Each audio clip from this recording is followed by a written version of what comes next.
Good morning, Cavs fans. Cavaliers taking down the Sixers last night, 132-121. Spencer Davies and I are here to talk about it again, but also talk about some bigger picture items. It's the latest episode of Courtside with the Cavs on Roundtable. Of course, German, Spencer Davies. We are part of the Cavs on Roundtable team, and still reeling a little bit from last night, Spence. I can tell we're starting this live at 10 o'clock in the morning, and I can tell that you are sleep deprived. I also am sleep deprived. I think I just maybe have a better way of hiding it. I don't know. Yeah, I fell asleep in the same clothes that I did the show last night. We finished our show at Should you admit Rocket that? I don't Arena. know. I don't care. I don't care. You can tell I'm wearing the same hoodie. I don't know. We're human. We're supposed to be relatable, man. But what happened Fair. was we ended up finishing our show like after midnight last night. Had to drop off Ethan Sands at his apartment, gave him a ride, gave Spencer a ride. He parked over at my place. So by the time everyone was situated and in their cars, it was 12:30. Then I had to write an article on Donovan Mitchell. Then I had to write an article on Darius Garland. Ended up getting to bed probably around 3:20. So that's the reason that you see my eyes so bloodshot right now. But hey, we're here. We're having a good time. I'm looking forward to the day. Gonna shout out my brother on Capital University. He's playing at Cleveland State Thursday, today, at Wolstein Center. So excited for that. Gonna just have to suck it up and have a good day. At least you know what day it is. That's the good news. You're not completely turned off.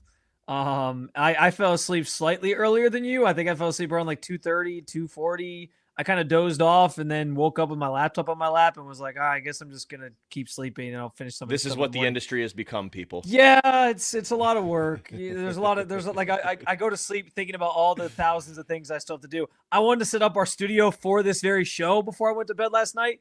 That didn't happen. I ended up doing it this morning. Now, luckily, I had it done in time. But either way, Spence, we have a lot to get to though, because like last night was a great performance, obviously by the Cavs, in terms of winning that game. Sort of running away. There was a couple things we talked about as negatives, the fact that they let the Sixers back into it. But I thought the big takeaway, of course, was other than Donovan Mitchell just being incredible, because we know that about him, and he's playing at an MVP level right now, probably doesn't get the love that he deserves, which is something that Kenny Atkinson highlighted.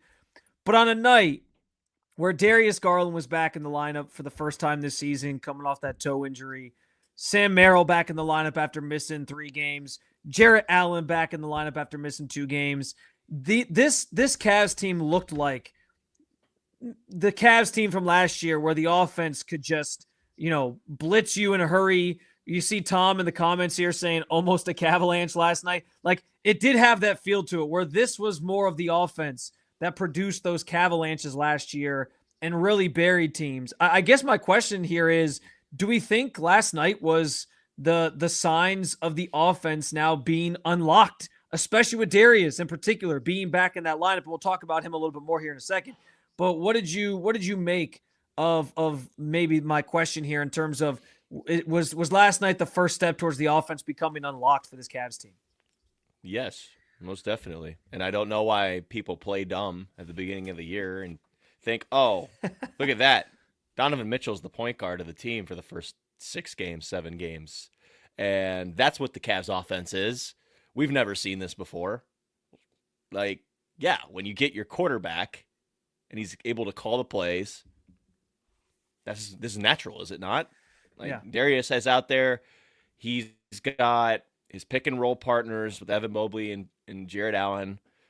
I know that we're putting a lot on Evan Mobley between like finding how he can create advantages on his own and get to his spots and stuff like that. But when you have the maestro there to help set you up, then you're off. Then you're better off, because he's going to be able to get to his spots better. He's going to have a little bit more confidence because his guy's out there. Same with Jarrett Allen too. Jarrett Allen, Donovan Mitchell does a good job of finding him in the paint, but DG and him have a special connection to where he's got the read option play that I talked about ad nauseum on this podcast, about the turn the corner. Is he going to shoot a floater? Is he going to, hand it off to him on a scoop underneath? Is he going to throw him an alley-oop? Or the fourth option, is he going to spray it out to the corner for one of the Cavs shooters like Jaylon Tyson or a Dean Wade or Sam Merrill, whoever's spotting up there? So this is just again, it's natural to have a guy like that out there because he's a conductor. That's what Darius Garland does. And I just don't think you had that the first couple weeks. Yeah. And they tried different stuff, and they're still trying different stuff.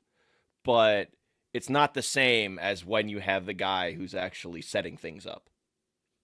Yeah, and listen, you get to the larger, I think, conversation in this, which listen, I know what's said about Darius Garland. We both know what's said about Darius Garland often in this town, elsewhere, maybe even outside of Cleveland, about his fit with this team, about the two small guards and whether or not that can work. Him being a liability on defense, which I know you sort of pointed out last night that you thought, first of all, that he was moving really well on defense. He even took that charge at the end of the game, which he was fired up about. I tried to get a good answer out of him about that charge, by the way, but he didn't really want to give anything. I just thought it was kind of funny. He was like really cheering for himself on the floor when he drew that charge. So, but no, like everyone highlights the fact that he's a liability on defense at times, and he's the guy that opponents pick on. That was the Tyler Hero quote from the playoffs last year, right? That they know he's the guy they're going to sort of get in those pick and roll actions and things. So, listen, all that can be true, but what last night showed you was, listen, maybe the Cavs can't win a championship with two small guards. That is yet to be determined. We'll see how it kind of plays out this year and maybe beyond if they keep Donovan and Darius together for the long term. But like, maybe that's true, but what last night proved, Spence, at the very least, was that this offense and this team is without question better when Darius Garland is on the floor. And like, that is undeniable. So the people who were out here saying last year, should they keep Ty Jerome over Darius Garland and throwing out stuff like that and acting very flippant about Darius's role on this team, I think, those people have to sort of think, like, reevaluate how they feel about him, because again, maybe they can't win a championship with this current structure. We'll find out.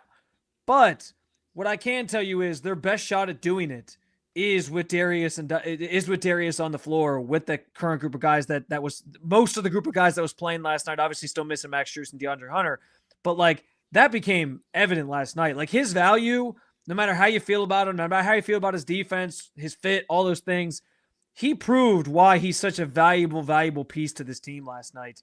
And that cannot be denied by anybody, this in Cleveland or otherwise. Yeah, I agree with that. And I can't wait to see what it looks like when DeAndre Hunter is back in the fold. And, not I want to say freak accident, but he got sick, so he was out last night with an illness. You just have like these little knick-knack things that are happening to the team. They can never just kind of stay there, right? And if someone comes back the same game, someone's going to get hurt. Like Dean Wade, 30 seconds into the game, gets his eye scratched. Like, that's just the kind of luck that the Cavs have had this season to start so far. It's like Kenny Atkinson said last week. They've been the picture of health since he's been there. So at least he's going through this right now at the beginning of November and late October or whatever. It's fine for it to happen right now. They don't have to be perfect and at their best at this point of the season. But I'm in complete agreement with you. You cannot deny Darius Garland's impact on this team. Defensively, yes, I thought that he looked good just sliding his feet. Kenny Atkinson said that he thought his conditioning was pretty good. Darius didn't think as much. He said he got to get his ass in shape. But I feel like, yes, he looked kind of bigger to me. Like, the thing they were talking about over the summer, Kobe in particular, is that since he had to get surgery on his toe, he couldn't do any work in the gym on leg day. So he had to focus on his upper body. I see that a little bit. I think he was a little bit more toned. I think he's a little bit more stout. And he was firming up pretty well last night. He took some pretty good hits trying to defend drives and whatnot. And I thought he did a pretty decent job. So that's another part of this that I'm looking forward to seeing, whether that bulking up over the summer makes a difference and pays off. And I think it will. I really do. So good to see DG back. It looked just like normal. I mean, he wasn't making his shots. He was 3 of 11 from the field, big whoop. Right. But he was not turning the ball over. Just got to get his rhythm, and that's all it is. It's rhythm with himself. It's rhythm with his teammates, timing, all that stuff. Just like we've seen, from a handful of guys to start the season. So it's completely normal. I'm looking forward to seeing how this works out. And, I brought up DeAndre Hunter, but, there's also Max Strus who hasn't been a part of this. So, like, Right. the puzzle piece is not whole, but at least it's coming together. Yeah, listen, I think that's really well said. And like we talked about on the post game show last night. Kenny said pregame to have some patience with Darius and on his way back. It's going to take some time for him to find that rhythm with his shot, and that's any player. Most guys don't just get thrown out there and all of a sudden they're 100% themselves. Sure, there's been some performances where guys like don't miss a beat and they just kind of get out there on the floor and start playing basketball again and they're electric. But somebody like Darius, it might just take him a few games to kind of get his sea legs back underneath them, get a feel for things, and then start knocking down the shots at a higher rate. But again, my bigger point here is just how undeniable it was that the offense just looked like it was injected with life by having him out there. Tom S in the comments throws out like extra spacing. Darius provides that. Obviously, Sam does as well.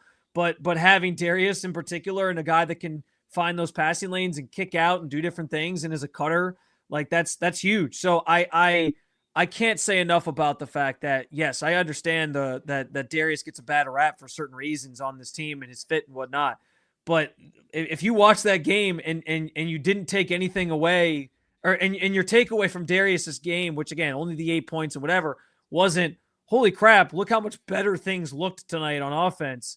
And that doesn't speak to his how invaluable he is to this team, then I don't know what you're watching. Like I have to, we have to highlight the fact that was proof last night of just how important he is to this team for sure.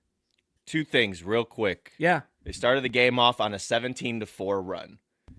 Yeah. Kenny Atkinson comes out and says that first 7 minutes, that was Cavs basketball. So if you hear that from the coach, I think that's a pretty good source of information and somebody that you can trust. Go back and watch that first 7 minutes and see what Cavs basketball looks like if you forgot. There you go. And secondly, same thing coming from Kenny, talking about how everyone's roles shifted back down again to who they were and not playing up too much and having too much responsibility on their shoulders.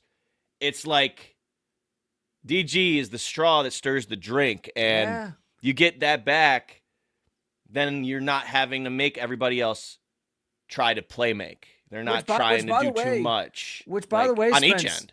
Yeah, that's what we talked about on the post-game show. Like Evan Mobley looked as comfortable as I thought he's looked all season in his role. And I understand they're asking him to do more, and that's still going to be the case. But this felt like for the first time he could just operate how he wanted to operate. He had great shot selection. He took 5 threes, which I think that's a good place for him to live. But he was also attacking more. There were some really nice passes to him from Lonzo, from Darius, from Don. Like, guys were finding him, and he was able to create off of those opportunities and off of the floor spacing that was out there. It was the version of Evan Mobley that you really want to see too. So, again, everything just flowed better off of Darius. And if that doesn't show you the importance of him on this team, I don't know what does, frankly. Yeah, I'm right with you, man. And I know we're hitting it hard right now, but it's also because, this is his first game back and there's so many things and takeaways that you can get from that. But you see him put up 130 points immediately that I mean, from my basketball eye, I'm just like, wow, that's really a difference maker right there. Yeah, and it's only going to get better from here. As long as those guys stay healthy, the more they play together, it's going to continue just kind of, pick up the pace and look even better. And those guys are just going to continue to soar as Darius gets more comfortable, as Sam gets back into the swing of things. And eventually when DeAndre Hunter gets back into the swing of things, let's kind of go there next though, Spence, because there's an adjacent topic to DeAndre Hunter that I want to get to. And I think it starts actually with Jaylon Tyson and the performance that he's put together the last really 4 nights where he's had double-digit points, but also done a lot of the dirty work, a lot of the little things to contribute to this team's success on the court and winning. He gave you that again last night with his effort on the floor. He finished with 10 points. He had 5 rebounds, 3 assists, a couple steals as well, a blocked shot. So you see all those things on the stat sheet. What I think is interesting, I want to play, we'll play the clip coming up in a little bit. But what I think is interesting with with Jaylon is, we think back to the important decisions this team had to make this offseason about who to retain, who to bring back, and who they were going to sort of bank on for the future. And they ultimately decided, hey, we're going to pay Sam, but we're not going to pay Ty. And we all know how important Ty was to this team last year. But part of the reason they didn't pay Ty was they said, we're going to have to lean into some of our young guys. And Jaylon, I think, has been at the forefront of that through these first 8 games. That's pretty obvious. He has proved this coaching staff and this organization like totally and 100% right to this point about investing in him. By the way, they also moved on from Isaac Okoro, who they traded to the Bulls in the Lonzo Ball trade. Like, they sort of carved out this spot for him to play and have a role. And I think he's awesome. I bring up Isaac Okoro, by the way, Spence, because I'm just going to say this. Maybe this is a hot take here on the podcast, which I know we try to sort of limit those, but I think even just, and I know Jaylon played a little bit last year too, but even just 8 games into this season, his second season, I think we can already say that Jaylon is better in terms of like what he brings on both ends of the floor as a player than what Isaac Okoro was. We spent so many years, and it's no offense to Isaac. I love Isaac as a person. I think he was a great defender for this team, but we know what we did for so many years with him, Spence. Like we thought every year he had corrected his jump shot. He finally was going to knock those down. Jaylon is doing it already. He's showing you that his offensive game, yeah, maybe he started slow, but it's only getting better and better and better as time goes on. The fact that he can contribute on both ends, I think, is why I feel confident already saying that he is already playing a bigger role than Isaac did and is going to continue to do that, and that I think he's a better player overall at this stage, or even in just year 2 of his career. I'm not going to go radio hot take guy like you are, but okay. I will say Jaylon's got... I expect nothing less from you. I think he's got like 2 inches more of height, okay? Yeah. He's got definitely a better offensive game. I'll level with you there. He is not as quick with his first step as Isaac Okoro. Fair. Isaac is also a better defender. Isaac's a top 5 defender in the NBA. So, like, you can't take that away. But Jaylon's will to do the dirty work and his will to pick up 94 feet make him very viable on the floor. And there's a little bit more balance. I think Jaylon, he's got an improved jump shot, yes, but let's see it for over more than an 8-game sample size. I'm not trying to come down on anybody. I'm just saying what's the fun in that, Spence? There is a body of work from Isaac Okoro who said he is a proven rotational player. He is still starting for an NBA team, which, by the way, has only lost 1 game so far and did just beat the Sixers the night before the Sixers came to Cleveland. And Isaac Okoro was a big part of that because he had 16 points. I know that that's kind of a small sample size as well for him, but I just don't like doing the 1-versus-1 thing. There are different skill sets for each of them. The Cavs' need was to make sure that they didn't have a guy that plays the 3 that gets played off the floor, which happened with Isaac Okoro last year and even some years before that because defenders would sag off. If Jaylon Tyson is going to have a consistent 3-point jumper, teams are going to have to end up closing out on him, and then that's where the magic happens because Jaylon's making plays. He's getting in there, fighting for rebounds, a little more consistent on the boards too than Isaac, I'll say. I think Jaylon just has to prove it over an entire season first before I go where you're going. But it's a fair conversation to have because we haven't seen any kind of consistent play from that spot or that role offensively. And that's where it comes up with Jaylon. He has 4 straight games in double digits for the first time in his career. We'll have to go back and see the last time that Isaac did that for the Cavs. I'm sure that it's happened. It might even have happened last year. I don't know off the top of my head. But it does seem like there's a little bit more offensive consistency coming from Jaylon Tyson at this moment. I do also like how he gets in there, mixes up for the boards. I told you last night on the show when he went on there and fought for a loose ball coming off the rim. It was almost like an offensive rebound, but Jarrett Allen got credited for it, and Jarrett ended up taking advantage because of what Jaylon Tyson did. He gets on the floor, dives after the ball. There was a moment where someone on the Sixers was on their keister, and he came up from behind and grabbed the ball and forced a jump ball. Those are the types of things that Jaylon Tyson's doing right now, and it's a pleasure to watch. It really is. Isaac Okoro is doing a lot of good winning things for the Bulls right now too, though. So it can be a mutually beneficial trade, which is what both Billy Donovan and Kenny Atkinson said in the preseason when they were here earlier. By the way, I love when Spence shows that he's like an old soul internally and uses words like keister when he's giving his basketball analysis. That was great. No, listen, it's fair that you want to pump the brakes.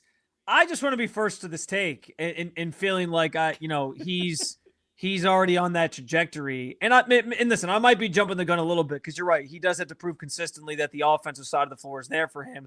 That was always Isaac's issue, right? Was he couldn't keep it consistently enough on that end of the floor. We know how great of a defender he was. That was never the issue.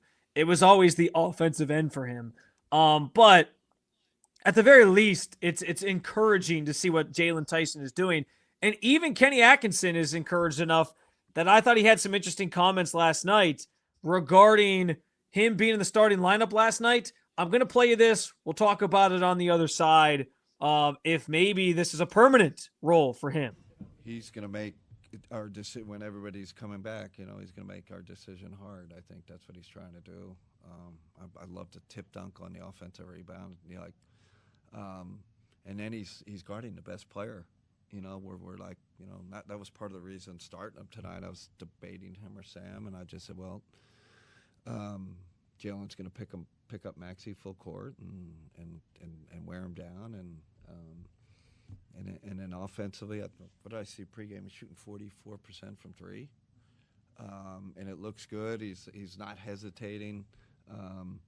He's really fitting. Like I said, those first 7 minutes of him with the core four, that's as good as basketball as we've played all year. He mentioned those 7 minutes, Spin, and I saw this. Justin Rowan, who does a tremendous job in his own right on the Chase Down pod, talking about shout out Cavzanada. Yeah, covering this team. He and shared Carter Carter as well, obviously. We love those guys. They do a tremendous job. So, but he shared the stats on this on Twitter. The Mitchell, Allen, Garland, Mobley, Tyson lineup played 10 minutes together. They had an offensive rating of 160.0, a defensive rating of 47.6, and a net rating of 112.4. Yes, Spence, I think that will play. Now, those numbers will come back down to earth a little bit, of course, if they play more time together. But that's a pretty damn good start for that unit sort of playing together to get a sense of like what that thing could look like together and dream up all these different scenarios and things and how it could continue to blossom from there.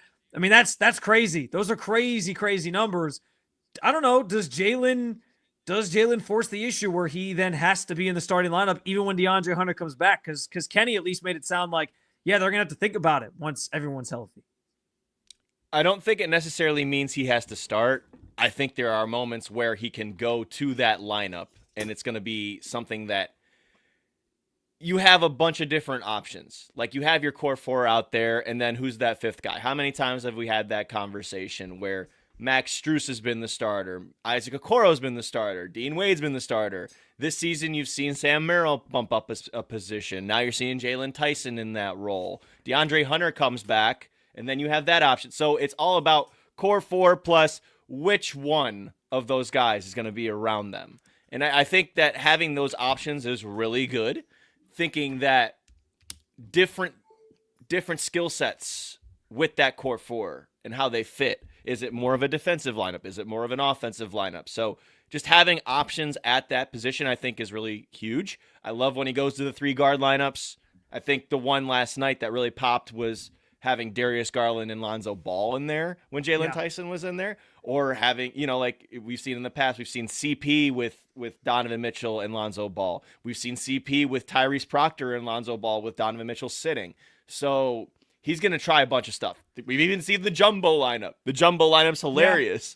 Yeah. And you have Dean Wade and DeAndre Hunter and, Evan Mobley or Jarrett Allen in there. And then you have like Larry Nance Jr. So like, it's a bunch of experimenting right now. But to your point, 10 minutes is a pretty big sample size, honestly, for one game. So to know that was a plus 112 net rating, is insane. That is nuts. legitimately insane. And yes, like you said, it'll come back down to earth for sure. But and like to this point, not to be the wet rag, but I'm also the realist. This was a Sixers team coming off that back-to-back, like I said. For sure. They did not have Joel Embiid. They did not have Jared McCain, which they haven't had all season. So being normal there. And they didn't have Paul George. Yeah, exactly. So, take it with a grain of salt, but you can see the natural connection between all five of those guys on the floor together. And that, I think, should be promising for Cavs fans. I mean, listen, I think ultimately, I think Kenny Atkinson probably sticks with DeAndre in the starting lineup on most nights. This is what I would say. But your point, Spence, on night to night, game to game, matchup to matchup, that could change, I think is 100% fair, where maybe there is a night where they're like, hey, we want to come out and put Jaylon on whatever team's best player and see if he can guard him all the way up the floor and give DeAndre a chance to come off the bench and sort of provide that spark. Let's set things up that way. And again, this all goes back to like a topic that we started the season with, like the idea that the regular season matters, because this is Kenny Atkinson's canvas, if you will. If Kenny Atkinson is the painter, if he's Bob Ross, the regular season is his canvas to try those things and throw some different paint here and some different paint there and just see how it kind of works and how it sort of functions together. That's what you kind of saw last night. It was a chance to see, hey, Jalen's with this core four guys that's been at the root of this team's success the last 4 years or so, 3+ years. Like, all right, let's see what it looks like. And now we know, hey, there's a lot of good in that. So maybe that's something that sticks and they can use down the line, or maybe he is in the starting lineup some nights. But I still think DeAndre probably gets that nod when he is back from this illness. And then it might just be sort of a by necessity that you see Jaylon inserted, or Jaylon gets certain nights where he's out there. But the best point, though, of all is, like you said, Spence, that it just speaks to the depth and the options. Now that everyone's coming back healthy, that Kenny Atkinson has at his disposal. And that's the best news of all for a team that's hoping to obviously win a championship. And it's all about feel. And Kenny does it well. You say he's a painter, he's Bob Ross. I say that he's the mad scientist in the lab, cooking up the potions, making sure everything goes together nice and smoothly. So, yeah, looking forward to seeing the other combinations and different types of experimentation that he does throughout the regular season. And, when you throw Max back into the mix, too, and it's going to be fun, man. And it's a good problem to have when you have a ton of good players on your team. And, that's pretty much how I feel. Well, we got a comment on the Bob Ross thing, by the way. Never Bloom says, seeing Kenny dress up as Bob Ross would be hilarious. I agree. Maybe we should, Halloween's past now, but we should have encouraged him He hates to show Halloween, up. Apparently. Oh, does he? Were you there for that? No, I missed that. So I guess I wasn't there that I guess night. he hates Halloween. Trick-or-treating for my son. Damn. Yeah, I guess he hates Halloween. Missed opportunity to have him. Go ahead. Something to do with a Spider-Man costume, which obviously you had. My son was Spider-Man this year. Yeah, I know. It has something to do with that. Story. I want to know this story. It was on FanDuel Sports Network. They showed him. They brought in a package, a Spider-Man costume package. It was J. Mike and Serena and somebody else for his pregame interview against the Raptors last Friday. And I guess he was laughing his butt off because there's something about Halloween that he doesn't like. I don't know what it is. I haven't watched the interview. Steal his candy or something when he was a kid? I don't know. Like I want to know. I don't know. I need to know now. But I was going to say it was a missed opportunity to try to get Kenny to show up to the arena that night as Bob Ross. I certainly would have got a kick out of that. Spence, we wanted to have some fun before we get out of here. Because last night, it kind of hit me this morning. Like we were reminiscing. There was so much nostalgia from the early 2000 jerseys from LeBron's rookie year that the team was rocking last night. I thought it was cool that Donovan put together this iconic performance wearing the jersey that he used to wear as a kid, showing how much he loved LeBron back in the day. And now he has his own kind of memory in that jersey here in Cleveland. And it was just a cool night overall. But I got to thinking, because there was plenty of debates being had pregame, postgame, whatever, about like that jersey. I think a lot of the beat loves those jerseys, especially those of us who kind of grew up with the LeBron era, and that was what the time we really watched Cavs basketball the most. But I kind of got to thinking we should go back through history and rank our favorite Cavs jerseys over the years and see where these ones kind of stack up to the others, because I do think, like, as much as I love that jersey last night, I actually do have a couple in the forefront of my mind that I think are actually better jerseys from my perspective. Okay, so I wish we had visuals. I probably should have prepared. I should have clipped this. I pulled up the website where it's like Basketball Jersey Archive, and you can like scroll through. Maybe I can download some of these real quick. Here, let me see what I can do. Maybe. Hold on. I was gonna say, if you describe a jersey for me, I'll tell you. I know exactly which jersey I'm going for. My favorite jersey that the Give me Cavs like an have era. worn. Okay, so it was late 2000s. It was not the navy blue trim. That's number 2. Number 1 is the wine and gold version of the early 90s. Okay, so you had the ball going through the V. Okay, and it was like the ones that they wore, the orange creamsicle looking color ones, but it was in wine and gold. Those are my favorite, I think, that they have worn. I'm also very impartial. I know what you're talking about. Okay, hold on. I'm also very impartial to the Whammer era because that's when I grew up. So that gaudy, ugly black and orange and white, I loved, to be honest, because it just reminds me of when I would go up to Cavs games as a kid. Pre-LeBron, I'm talking like Brevin Knight, Wesley Person. You're talking about the 90s Cavs that looks like it's Knicks colors. Yeah. Those ones? Yeah. But that would be number 3, I said. So I told you already. My first one, I told you the navy was the second. My third is definitely that. The Mark Prices are beautiful. The blue and orange that came after just the only orange. And then honestly, the OGs in yellow, it was yellow jerseys with red font. So those are my 5, and I think about that off the top of my head. I hear you taking screenshots. Hopefully we can show the world these uniforms. Well, but I'm trying to get as many of these as I can, because I'll tell you, the jersey I know you were talking about is this one. Yes, sir. Yep, that's my number 1. This is your number 1. I don't know why this screenshot looks like Casper the Ghost like jumped in front of it. I don't know. It's like very, very oversaturated. But hey, we're doing this on the fly, so we'll roll with it. We are doing it on the fly. That's as soon as you described it, I knew exactly what you were talking about. So this is your number 1, you're saying? It is. Yep. Okay. And then what was your number 2? My number 2 was the navy with the blue trim that they wore last night. My number 3. Oh, okay. My number 3 was the black, orange, and blue. Okay, just so the black uniform with the blue writing and the I think it was the white or the orange. I can't remember what it was. I think I can find that one pretty quickly. In the jersey. I can give you an honorable mention while you're doing that too. And people might hate this one. But do you remember the jerseys that they were wearing in 2000? I want to say it was 21 or it might have been 20 with this really, really weird looking font.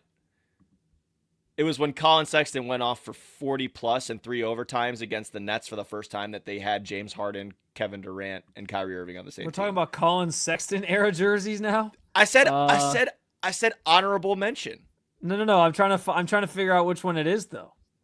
No, but I'm saying. Oh, was it the white? Was it the white and the light blue? No. I hated those. It was black. It had some gold trim. It had some really weird looking font. See, there you go. Meg's got it. Meg's knows what I'm talking about. Wait. I think I know. Hold on. Wait. Yeah. Tell me if it's this one. Hold on. No. Hold on. Sorry. Maybe it was City Edition. Hold on. I might be wrong. Okay, hold on. Is this the other one you were talking about, by the way? So that was number 3. Yes, that's number 3. That's number 3. Mm-hmm. Okay. And last night was 2? Last night was 2. Yeah. Okay. Yeah. So that was 3. I love and those. Then tell me if we know what the Mark Price era ones look like, the blue and the orange. We know that one. Well, I have that one, but I hadn't put it up yet. But okay, tell me if this is the one that you were saying as the honorable mention. No, but that one goes hard too. That's an honorable mention. No, it doesn't. I hated that one. No, the one that I'm talking about. Look up Colin Sexton with some weird looking font. The Colin Sexton era jerseys. Natural light is crazy, by the way. Might be some of the worst jerseys. Oh, wait a second. Hold on. I think there you go. Megs has it. Megs has it. I think I found the one you're talking about. I thought it went hard. And shout out to Daniel Arsham. I think he had to do something with that too. I think I found the one you're talking about.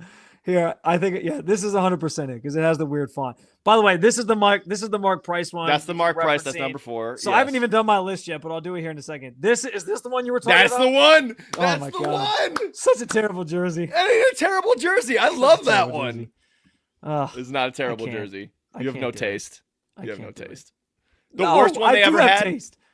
The worst one they ever had was like, now that you have me in this mode, I think the worst one they ever had was the Earth looking one, and I think it was like 2 or 3 years ago. It was like there was like green and like this weird like muddy brown. I did not like that one. I'm just gonna call a spade here. Like the Colin Sexton, like for some reason I always think of like the Jay Crowder era of jerseys. Those were the worst jerseys. I only think about, I don't know why, like that they like the championship years. No. The championship years jerseys. I don't know. I thought the championship years jerseys were pretty like basic, like the post LeBron era that they never changed back. The black one is iconic because they won the finals in that jersey, and they actually have the crooked C in there. I'm talking about here. I'll show you. This is the era I'm talking about. I just found the one that I can like use as a reference point. This is the one that I'm talking about. That was like the worst era of jerseys that this team could have ever produced. Like I hated these, and I just think of Jay Crowder. It was they debuted the LeBrons last year. It's these ones. These were awful. I hated the Jay Crowder era. This is the Isaiah Thomas era, bro. This is the Dwayne Wade era. This is another reason why they were terrible, because they debuted those the last year LeBron was here. Then he left, and it was just like a bunch of nobodies. It was Colin Sexton. It was Jay Crowder. It was just a bunch of guys. It was just a bunch of guys that never. Really be easy on my guy Colin. Colin's my dude. To Colin Sexton, but I hated those jerseys. Okay, so I have one of those hanging in my closet. Right outside of this room. I'll go grab it right now. And show it. And you stand put right there real quick. Hold on. I want you to hear my top 3. So I gotta wait for you to come back. I'm just gonna keep screenshotting jerseys here.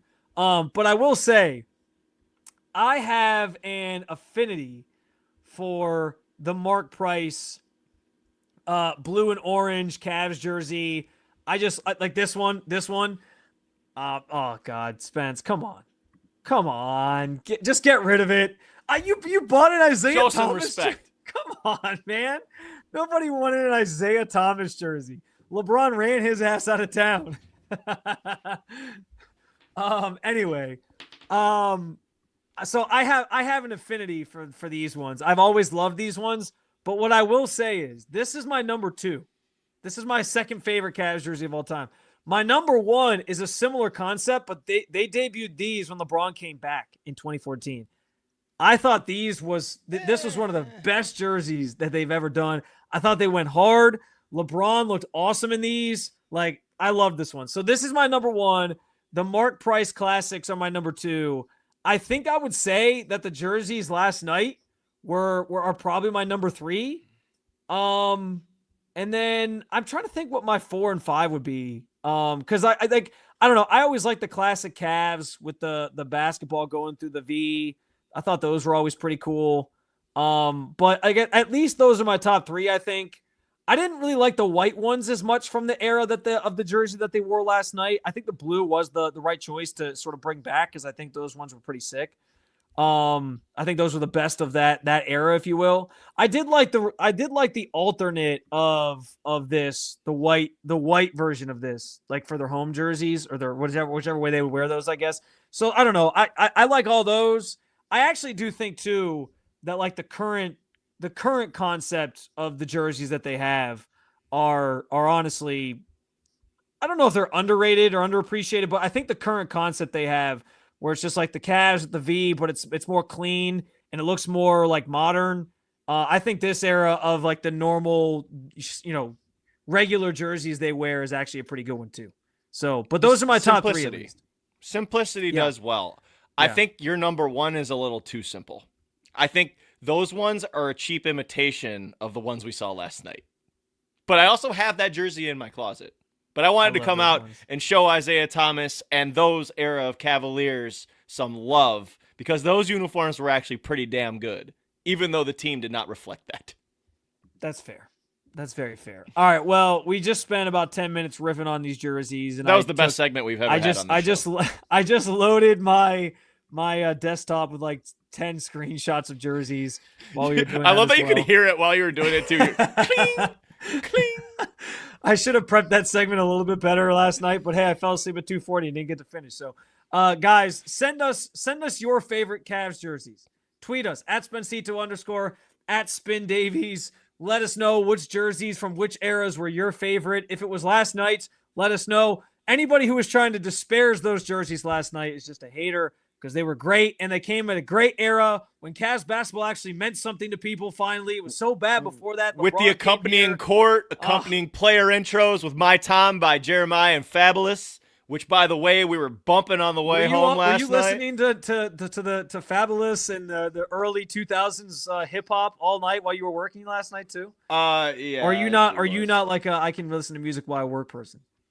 No, I'm a multitasker for Okay. sure. So yeah, Okay. we definitely had that, and then I also had this. I don't know how close you could see this, but Your throwback picture, yeah. My You showed me throwback that last picture. night. yeah. The Cavaliers fathead in your room. Gotta love it. How else? Do you remember Fatheads? Are they still I around? do. I don't know. I do. I never got any. My mom didn't want to ruin the wall, she said, but I always wanted one. They Anyway. peeled right off. Come on, Miss. Well, she I don't know. She was always paranoid about that type of stuff. So what are you going to do? All right, guys. Appreciate you hanging out with us. If you haven't done so already, head on over to Cavs Roundtable or use the link below to access it. roundtable.io/sports/NBA/Cavaliers. It should be shortened pretty soon, so we'll update that for you when we can. But join our community, join the space. It's a great place to follow along with the Cavs all season long and in the off season and whatnot as well. But also, if you haven't done so already, subscribe to our channel here at the Roundtable, Cavs Roundtable YouTube channel, where we have more content like this, the podcast episodes, of course, the post-game podcast episodes, and all of the post-game press conferences and things and practice pressers and whatnot from throughout the season and everything. Spence does a great job covering us over there. And obviously when I'm in the building, helping us out with all that. So some great content. It's a great space for you to follow along with the Cavaliers. Thank you as always for your support and joining us. Again, tweet us your favorite jerseys if you can. And keep on following along as always with all things Cleveland Cavaliers with Cleveland Cavaliers Roundtable.